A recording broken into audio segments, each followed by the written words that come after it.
টিফিনের সময় হয়েছে, সব বাচ্চা টিফিন বের করছে।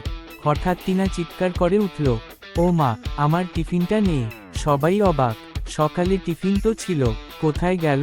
রাহুল তার ছোট গোয়েন্দা টুপি পরে নোটবুক বের করল। ভয় পাস না টিনা, গোয়েন্দা রাহুল রহস্য ভেদ করবেই। সে খেয়াল করে দেখল মেঝেতে বিস্কুটের টুকরো ছড়ানো। রাহুল সেই টুকরোগুলোর পেছনে পেছনে চলল।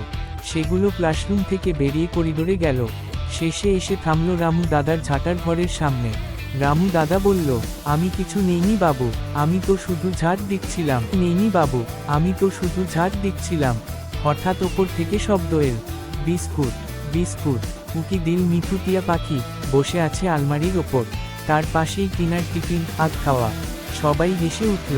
শর্মা ম্যাডাম বললেন, দেখো, মিঠুর যেমন মুখে বুলি, তেমনই পেটেও ঢুলি। কেস ক্লোজড, চোর ধরা পড়েছে, সে এক চালাক টিয়া।